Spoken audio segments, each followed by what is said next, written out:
নমস্কাৰ বন্ধু, welcome to my YouTube channel Deepak Jaypala. আজি পুনৰ আপোনালোকৰ বাবে বহু এটা ভাল খবৰ আহি গৈছে।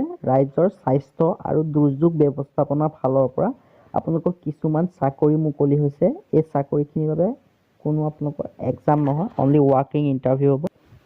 ইয়াৰ কাৰণে আপোনালোকৰ কোনো এক্সাম নহয়, কেনেদৰে আবেদন কৰিব লাগিব, লগতে আপোনালোকৰ চাকৰিখিনি কি কি আহিছে, সকলোখিনি কথা মই আপোনালোকক এই ভিডিঅ'ৰ যোগে ডিটেইলছ জনাই দিম। আপোনালোকে সেইকাৰণে ভিডিঅ'টো অকণো স্কিপ নকৰাকৈ ভিডিঅ'টো আপোনালোকে শেষলৈকে চাই থাকিব, তেতিয়া আপোনালোকে সকলোখিনি কথা গম পাব।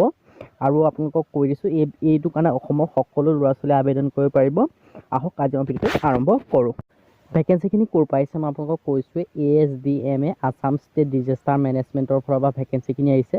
ইয়াৰ কাৰণে কৈছোঁ আপোনালোকক ৱাকিং ইণ্টাৰভিউ হ'ব। Interested candidate may appear for ৱাকিং interview by filling up the following post under Assam state disaster মেনেজমেণ্টৰ অথৰিটিত আপোনালোকৰ ৱাকিং ইণ্টাৰভিউত যদি আপোনালোকে হ'ব। ইয়াৰ কাৰণে কোনো আপোনালোকৰ এক্সাম নহয়, ৱাকিং ইণ্টাৰভিউ যদি আপোনালোকে পাছ কৰি যায় তেতিয়া আপোনালোকৰ চাকৰিসমূহ হৈ যাব। প্ৰথম যিটো ভেকেঞ্চি এইটো হৈছে একাউণ্টৰ ভেকেঞ্চি এটা আছে। লগতে ৱাকিং ইণ্টাৰভিউ আপোনালোকৰ অনুষ্ঠিত হ'ব ফ্ৰাইডে 5/1/2024 চনৰ জানুৱাৰী মাহৰ 5 তাৰিখে 10টা বজাত আপোনালোকৰ ৱাকিং ইণ্টাৰভিউ হ'ব। ৱাকিং ইণ্টাৰভিউ ক'ত হ'ব মই সেই ভেন্যুটোও জনাই দিম। লগতে ইয়াৰ কাৰণে কোৱালিফিকেশ্যনসমূহ কি লাগিব, লগতে ভেকেঞ্চিসমূহ কি আহিছে মই আপোনালোকক সেই কথাও জনাই দিম। সেইকাৰণে আপোনালোকে মোৰ চেনেলটো ছাবস্ক্ৰাইব কৰি থ'ব। লগতে প্ৰতিদিনে জবৰ আপডেটসমূহ পাই থাকিবলৈ চেনেলটো ছাবস্ক্ৰাইব কৰি ল'ব পাৰে। লগতে বন্ধু বান্ধৱীৰ মাজত যদি এতিয়ালৈকে বৰ্তমানলৈকে আপোনালোকে ভিডিঅ'টো যদি শ্বেয়াৰ কৰা নাই, শ্বেয়াৰ কৰি দিব, যাতে সকলো বন্ধু বান্ধৱীয়ে এই খবৰটো গম পায়। লগতে আপোনালোকে কি ডকুমেণ্টছ দিব লাগিব মই এই কথা কৈ দিছোঁ।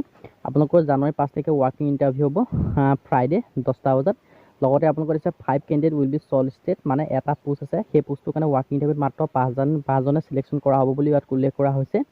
লগতে দ্য ৱাকিং interview selection process in the পাছ দহেম দ্য ফলোয়িং ভেনু। আপোনালোকে যিটো এড্ৰেছ দেখিছে, Assam state disaster management authority ASDMA authority block 1 OPB SBI secretary branch Janata Bhawan Dispur Guwahati 78160 এই এড্ৰেছটোত আপোনালোকৰ ৱাকিং ইণ্টাৰভিউ অনুষ্ঠিত হ'ব। তাত যদি আপোনালোকে পাছ কৰি যায় আপোনালোকৰ চাকৰিসমূহ হৈ যাব। কিন্তু ইয়াৰ কাৰণে আপোনালোকক কি অৰ্হতা লাগিব মই সেই কথা আপোনালোকক জনাই দিম। ভিডিঅ'টো শেষলৈকে চাই থাকিব, আপোনালোকে স্কিপ নকৰিব।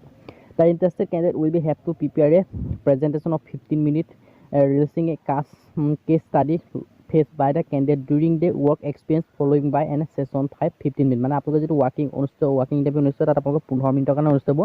সেই 15 মিনিট আপোনালোকক কিছুমান কুৱেশ্যন সোধা যাব। যদি আপোনালোকে পাৰে তেতিয়া আপোনালোকৰ চাকৰিসমূহ হৈ যাব।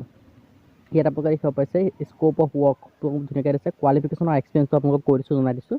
ইয়াত বিচাৰে চাব education qualification graduate in the commerce finance from recognise university with knowledge of Tally ERP 9.0 knowledge of will be added advantage. আপোনালোকে যদি গ্ৰেজুৱেশ্যন কৰিছে কমাৰ্চত, যদি আপোনালোকে গ্ৰেজুৱেশ্যন কৰি থৈ দিছে তেতিয়া আপোনালোকে এই ভেকেঞ্চিটোৰ কাৰণে আবেদন কৰিব পাৰিব। আৰু আপোনালোকৰ ডিটেইলছ ভিডিঅ'টোৰ কথা কৈছোঁ, আপোনালোকে ভিডিঅ'টো শেষলৈকে চাই দিব, অকণো স্কিপ নকৰিব।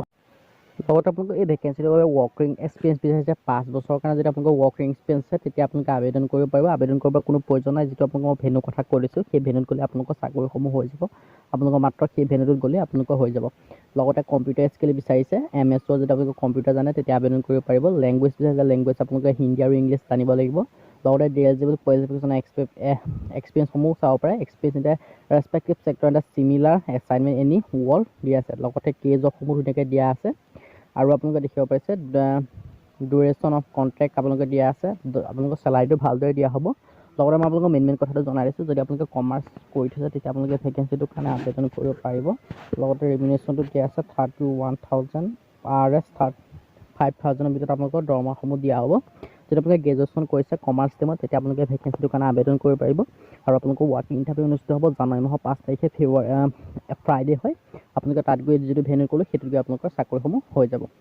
আৰু লগতে যদি আপোনালোকে এডভাৰটাইজমেণ্ট লাগে আমাক কমেণ্ট কৰিব পাৰে। লগতে কিবা অনুৰোধ আছে আমাক কমেণ্ট কৰিব পাৰে। আজি ভিডিঅ' মানে যদি ভিডিঅ' ভাল লাইক কৰিব, লগতে চেনেলটো ছাবস্ক্ৰাইব কৰি দিব, কাৰণে ভিডিঅ'সমূহ পাই থাকিব। আজিলৈ পুনৰ নতুন ভিডিঅ'ত লগ পাম।